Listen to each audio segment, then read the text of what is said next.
கார்த்திக் கூட ஃபோட்டோ எடுக்கணும்னு சொல்லிக்கிட்டு ரேவதி வந்து அதாவது மறைஞ்சு அவங்க ஃபோட்டோ எடுத்துகிட்டு இருக்கிறாங்க. அப்போ ஃபோட்டோகிராஃபர் வந்து சொல்லிட்டு இருக்கிறாங்க, நீங்கள் 2 பேரும் முத்தம் கொடுத்த மாதிரிக்கு ஒரு ஃபோட்டோ எடுக்கலாம் அப்படின்னு சொல்லவும், ஐயோ அது மட்டும் முடியாது அப்படிங்கும்போது அப்போ ஒரு குழந்தைய காட்டுறாங்க. இந்த குழந்தைக்கு நீங்கள் 2 பேரும் முத்தம் கொடுத்த மாதிரிக்கு ஃபோட்டோ எடுக்கலாமா அப்படிங்கவும் உடனே ரேவதியும் சரின்னு சொல்லிட்டு குழந்தைய தூக்கிட்டு வராங்க. அப்போ இந்த குழந்தைய பார்த்தா ரொம்ப அழகாக இருக்குங்களாங்க அப்படிங்கவும் கார்த்தியும் ஆமாம் அப்படிங்கிறாங்க. இந்த குழந்தைக்கு நம்ம 2 பேரும் முத்தம் கொடுக்கலாமான்னு சொல்லி கேட்கவும் கார்த்தியும் சரின்னு சொல்லும் போது அவங்க 2 பேரும் குழந்தைக்கு முத்தம் கொடுக்குறாங்க. அதை வந்து ஃபோட்டோ எடுக்கவும் கார்த்தி வந்து அங்கே வேலை இருக்குன்னு சொல்லிட்டு போயிருந்தாங்க. அப்போ ரேவதி வந்து அவங்க ஃபோட்டோகிராஃபர்கிட்ட கேட்குறாங்க, எப்படிங்க வந்திருக்கு அப்படிங்கும் போது ரொம்பவே சூப்பராக இருக்குதுங்க அப்படிங்கிறாங்க. அடுத்தங்க பார்த்தோம்னா துர்காவை தான் காட்டுறாங்க. துர்கா ரொம்பவே குழப்பத்தோடு இருந்துட்டு இருக்கிறாங்க. சுவாதியை தான் காட்டுறாங்க. அப்போ அவங்க வந்து ஃபோன் பண்ணுறாங்க. அதாவது பாட்டு பாடி அவங்க பரிசுலாம் கொடுத்தாங்களா, அவங்க வந்து கார்த்திக்கு ஃபோன் பண்ணுறாங்க. இப்படி பாட்டு வந்து இன்னைக்கு டெலிகாஸ்ட் பண்ண போகிறோம் அப்படிங்கவும் உடனே கார்த்தி ரொம்பவே சந்தோஷப்படுறாங்க. அடுத்து பார்த்தோம்னா அவங்க மண்டபத்திலேயே வந்து டிவி இருக்குது. அதில் வந்து அந்த பாட்டை வந்து டெலிகாஸ்ட் பண்ணவும் எல்லாரும் பார்த்து சந்தோஷப்பட்டுட்டு இருக்கிறாங்க. அந்த நேரத்தில் சந்திரகலா வந்து பார்த்துருந்தாங்க. ஓஹோ இதெல்லாம் பண்ணியிருக்கிறீங்களா, இப்போ என்ன பண்ணுறேன் பாரு அப்படின்னு சொல்லிட்டு சாமுண்டீஸ்வரியை கூட்டிகிட்டு வராங்க. அக்கா அங்கே பாருக்கா அப்படிங்கவும் சாமுண்டீஸ்வரி வந்து அவங்க சுவாதி பாடுறதை பார்த்துட்டு ரொம்பவே அதிர்ச்சி அடைகிறாங்க. அடுத்து அவங்க வந்து கோவப்பட்டு பேசிகிட்டு இருக்கவும் அப்போ கார்த்தி வந்து சுவாதிக்காக பேசுகிறாங்க. அதே மாதிரிக்கு எல்லாருமே வந்து சுவாதியை பாராட்டவும் அப்போ சாமுண்டீஸ்வரி தன்னுடைய மனசை மாற்றிக்கிடுதாங்க. சுவாதி என்னை மன்னிச்சிரு, உனக்குள்ளே இந்த மாதிரிக்கு ஒரு திறமை இருக்கிறது பெரிய விஷயந்தான். ஆனால் அதை நீ வெளிக்கொண்டுட்டு வந்த, ஆனால் நான் வந்து பாட்டு பாடக்கூடாதுன்னு சொல்லிட்டு உன்னை தடுத்து நிறுத்தினது எவ்வளோ பெரிய தப்புன்னு சொல்லிக்கிட்டு நான் வந்து உணர்ந்துட்டேன். ஒன்று மொழி நீ பாட்டு பாடு, நிறைய பரிசெல்லாம் வாங்க அப்படிங்கவும் இதை கேட்டதுமே சந்திரகலா அதிர்ச்சி அடைகிறாங்க. என்னக்கா இப்படி சொல்லிட்டு இருக்கிற, அவளை நீ நல்லா திட்டுவேன்னு சொல்லி பார்த்தோம்னா நீ இப்படி முடிவு எடுத்துருக்குற அப்படிங்கும்போது எங்க பாரு அவள் வந்து பாட்டு பாடட்டும், அவளுக்குள்ள உள்ள திறமையை மாப்பிள்ளை தான் வெளிக்கொண்டுட்டு வந்திருக்கிறாரு. அப்படி இருக்கும்போது அவள் பாட்டு பாடுனதை பார்த்துட்டு எல்லாரும் எவ்வளோ சந்தோஷப்பட்டு எனக்கு ஃபோன்லாம் பண்ணாங்க. இப்போ தான் எனக்கு ரொம்பவே பெருமையாக இருக்குது. அதனால் அவள் பாட்டு பாடுறத நம்ம என்கரேஜ் தான் பண்ணணுமே தவிர நம்ம இந்த மாதிரிலாம் பண்ணக்கூடாது அப்படின்றவோ இதை கேட்டுட்டு ரொம்பவே எரிச்சலோடு இருக்கிறாங்க சந்திரகலா. அடுத்து பார்த்தோம்னா மைதிலியை பார்த்துட்டு இருக்கிறாங்க.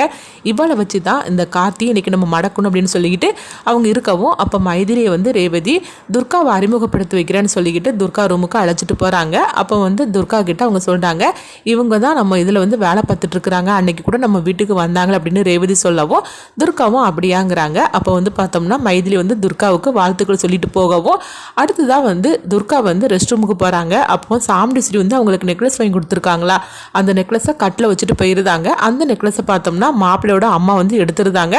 இதை வந்து சந்திரகலா பார்த்துக்கிட்டு அவங்கள கையங்குளமாக பிடிச்சிருந்தாங்க. உனக்கு எவ்வளோ தைரியம் இருந்தால் இந்த நெக்லஸ் நீ எடுத்திருப்ப அப்படின்னு சொல்லவும் இதை மட்டும் இப்போ எங்கள் அக்காவோ வேற யாராவது பார்த்துருந்தாங்கன்னா என்ன நடந்திருக்கும், இந்த நிச்சயார்த்தமே நின்றுருக்கும், நம்ம இதுக்காகவா நம்ம கஷ்டப்பட்டோம் அப்படின்னு சொல்லிக்கிட்டு அவங்கள பயங்கரமாக திட்டி விடவும் இதுக்கு மேலே நீ இந்த மாதிரி தப்பு பண்ணாது அப்படின்னு சொல்லும் போது அவங்களே நம்ம அனுப்பிச்சிருங்கம்மா, நம்மளோட தப்பு பண்ண மாட்டேன்னு சொல்லிட்டு போகிறாங்க. அடுத்து பார்த்தோம்னா சந்திரகலா வந்து இந்த நெக்லஸ் எடுத்து அவங்க கையில் எடுத்து வச்சிருக்கிறாங்க. அப்போ மைதிலியை பார்க்குறாங்க. மைதிலி வந்து ஹேண்ட்பேக்கு கொண்டு வந்திருக்கிறாங்க.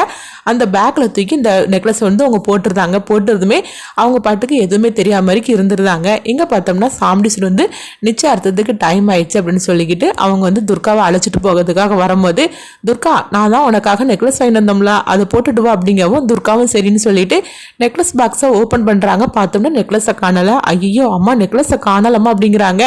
என்ன துர்கா நீ சொல்லிட்டு இருக்கிற, நெக்லஸ் வந்து காணலை அப்படின்னு சொல்லும் போது ஆமாம்மா அப்படிங்கிறாங்க. அப்போ சந்திரகலா எதுவுமே தெரியாத மாதிரிக்கு அங்கே வராங்க. என்ன காய்ச்சி அப்படின்னு சொல்லி கேட்கும்போது இல்லை சந்திரா நான் அவளுக்காக நெக்லஸ் வாங்கி கொடுத்தோம்ல அதை காணலையா அப்படிங்கிறாங்க. இது கிட்டதுமே சந்திரகலா சொல்கிறாங்க, அக்கா எனக்கு ஒருத்தங்க மேலே தான் சந்தேகமாக இருக்குது அப்படிங்கவோ யார் சந்திரா அப்படின்னு சொல்லி கேட்கும்போது மைதிலே தான் அவங்க கட்டுறாங்க.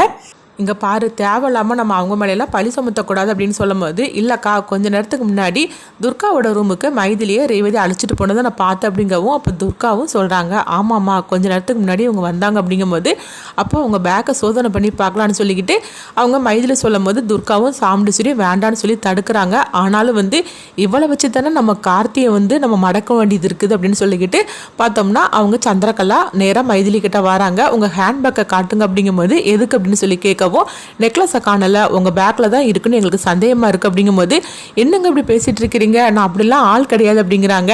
உங்க பேக்கை தந்துட்டீங்கன்னா நாங்கள் ஓப்பன் பண்ணி பார்க்குறோம், நெக்லஸ் இல்லைன்னா பேசாம விட்டுருது அப்படிங்கவோ அப்போ ரேவதி வந்து சொல்றாங்க எங்க பாருங்க சித்தி நீங்கள் இந்த மாதிரிக்கெல்லாம் அவங்கள அவமானப்படுத்தாதீங்க அப்படிங்கும்போது ஆனாலும் வந்து சந்திரகலா கேட்க மாட்டேன்னு சொல்லிக்கிட்டு அவங்க ஹேண்ட்பேக்கை வந்து ஓப்பன் பண்ணி பார்க்குறாங்க. அதுக்குள்ள இருந்து அவங்க நெக்லஸ் எடுக்கிறாங்க. அதை பார்த்ததுமே எல்லாருமே அதிர்ச்சி அடைகிறாங்க. அப்போ உடனே சந்திரகலா சொல்கிறாங்க, போருமா ரேவதி, நீ இவங்க மேலே எவ்வளோ நம்பிக்கை வச்சுருந்த, ஆனால் இவங்க பாரு நெக்லஸ் எடுத்திருக்காங்க அப்படிங்கவும். அப்பவும் ரேவதி சொல்கிறாங்க, இல்லை அந்த நெக்லஸை வந்து அவங்க எடுத்திருக்க மாட்டாங்க, ஏன் நீங்களே கூட அவங்க அந்த நெக்லஸ் எடுத்து அந்த ஹேண்ட்பேக்கில் போட்டிருக்கலாம்ல அப்படின்னு சொல்லும் போது இதை கிட்டதுமே சந்திரகலா சொல்கிறாங்க, என்ன ரேவதி நீ என்னையே சந்தேகப்படுவியா, நான் அவன் சித்தி ஆக்கும் அப்படிங்கும்போது, சித்தி எனக்கு அவங்கள பற்றியும் தெரியும், அதே மாதிரிக்கு உங்களை பற்றியும் எனக்கு தெரியும் அப்படிங்கவும். அப்போ கார்த்தியும் சொல்கிறாங்க, அவங்க அந்த மாதிரிக்கு ஆள்லாம் கிடையாது அப்படிங்கும்போது, என்னமோ ரொம்ப நாள் தெரிஞ்சவங்க மாதிரிக்கெலாம் நீ பேசிகிட்டு இருக்கிற, இவங்களே இன்றைக்கி தான் நீ மண்டபத்தில் பார்க்குற, அப்படி இருக்கும்போது இவங்களை பற்றி உனக்கு எப்படி தெரியும் அப்படின்னு சந்திரகலா கேட்கும்போது, அவங்கள எனக்கு ஏற்கனவே தெரியும் அப்படின்னு கார்த்தி வந்து உண்மையை போட்டு உடைக்கிறாங்க. இதை கேட்டதுமே மைதிலி அதிர்ச்சி அடைகிறாங்க. அப்போ வந்து கார்த்தி சொல்கிறாங்க, இவங்கள எனக்கு ஏற்கனவே தெரியும், இவங்க என்னோட சொந்தக்காரங்க தான் அப்படிங்கவும். இதை கேட்டதுமே சந்திரகலா வந்து ரொம்பவே சந்தோஷப்பட ஆரம்பிச்சிருந்தாங்க. அப்போ ரேவதி வந்து, என்னது திடீர்னு இவர் இப்படி சொல்கிறாரு, அன்னைக்கு கூட அவங்க வீட்டுக்கு போகும்போது இவங்கெல்லாம் தெரியாத மாதிரி தானே பேசுனாங்க, இப்போ என்னென்னா என்னுடைய சொந்தக்காரங்கன்னு சொல்லிட்டு இருக்காங்களே அப்படின்னு ரேவதியை அதிர்ச்சியோட பார்க்குறாங்க. அப்போ வந்து சந்திரகலா கேட்குறாங்க, சொந்தக்காரங்கன்னு சொல்கிறீங்களே, எந்த வழியில் உங்களுக்கு சொந்தம் அப்படிங்கவும். உடனே வந்து கார்த்தி வந்து சொல்கிறாங்க, ஆமாம் இவங்க வந்து எங்கள் அத்தையோட மருமக தான் அப்படிங்கிறாங்க. என்னது அத்தையோட மருமகளா, என்னது அவங்க மாமியார் வந்து உனக்கும் மாமியாரான்னு சொல்லிட்டு சந்திரகலா கேட்கும் போது, ஆமாம் எனக்கும் மாமியார் தான் அப்படிங்கிறாங்க. இது கிட்டதுமே சாம்டிசிரி அதிர்ச்சி அடைகிறாங்க. அப்போ மைதிலி வந்து சொல்கிறாங்க, தம்பி நீங்கள் எதுவுமே பேசாதீங்க, நான் இங்கேருந்து கிளம்பி போயிருது அப்படிங்கும்போது, இல்லை இந்த அளவுக்கு வந்ததுக்கப்புறமா நீங்கள் எதுக்காக போகணும், உண்மையெல்லாம் நான் சொல்லிடுது அப்படிங்கும்போது. அப்போ மைதிலி வந்து தடுக்கிறாங்க, வேண்டாம் தம்பி நான் இங்கேருந்து கிளம்பி போயிருந்தேன், தயவு செய்து நீங்கள் எதுவும் சொல்ல வேண்டாம் அப்படிங்கவோ. அப்போ சாம்டிசிரி வந்து சொல்லிட்டு இருக்கிறாங்க, என்ன மாப்பிள்ள அங்கே நடந்துட்டு இருக்குது, எனக்கு ஒன்றும் புரிய மாட்டேங்குது அப்படிங்கும்போது. உடனே வந்து கார்த்தி சொல்கிறாங்க, நான் ஏற்கனவே கல்யாணமானவன் அப்படிங்கிறாங்க. இதை கெட்டதுமே வந்து சாம்டிஸ்ரீ அதிர்ச்சி அடைகிறாங்க. ரேவதி பயங்கரமாக அதிர்ச்சி அடைகிறாங்க. அப்போ சாம்டிஸ்ரீ கேட்குறாங்க, என்ன மாப்பிள்ள சொல்லிட்டு இருக்கிறீங்க, நீங்கள் ஏற்கனவே கல்யாணமானவரான்னு சொல்லி கேட்கும்போது, ஆமாத்த எனக்கு ஏற்கனவே கல்யாணம் முடிஞ்சு போச்சுது அப்படிங்கவும். உடனே சந்திரகலா வந்து கொஞ்சம் இருக்கா அப்படின்னு சொல்லிக்கிட்டு பார்த்தோம்னா கார்த்தியும் தீபாவும் சேர்ந்து இருக்கிற அந்த கல்யாண ஃபோட்டோவை எடுத்துக்கொண்டு காட்டுறாங்க. அதை பார்த்ததுமே ரேவதிக்கு ஒன்றும் புரியாமல் முழிச்சிட்டு இருக்கிறாங்க. இது தீபாவோட ஃபோட்டோவாச்சே, அப்போ தீபாவை வந்து ஏற்கனவே கல்யாணம் பண்ணியிருக்கிறாரா, அப்போ தீபாவோட கணவர் இவர் தானா அப்படின்னு சொல்லிக்கிட்டு ரேவதி அதிர்ச்சி அடைகிறாங்க. அப்போ ரேவதி வந்து நேராக மைதிலி கிட்ட கேட்குறாங்க, இவர் சொல்கிறது எல்லாம் உண்மையானு சொல்லி கேட்கவும் மைதிலியும் ஆமாங்கிற மாதிரிக்கு தலை குனிஞ்சு நிற்கிறாங்க.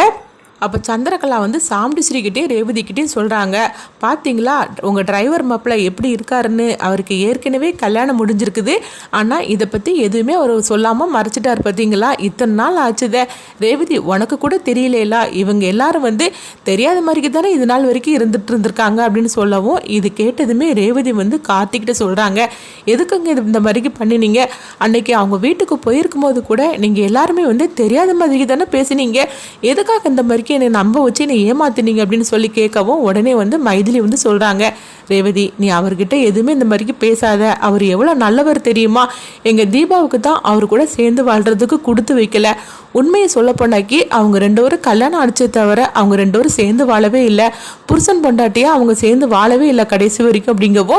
இது கேட்டதுமே ரேவதி அதிர்ச்சியோட பார்க்குறாங்க. அப்போ சாம்டிஸ்ரீ கேட்குறாங்க, நீங்கள் என்ன சொல்கிறீங்க எனக்கு ஒன்றுமே புரிய மாட்டேங்குது அப்படிங்கவும். கார்த்தி வந்து எல்லாத்தையும் சொல்கிறாங்க, என்ன நடக்குன்னு பார்க்கலாம்.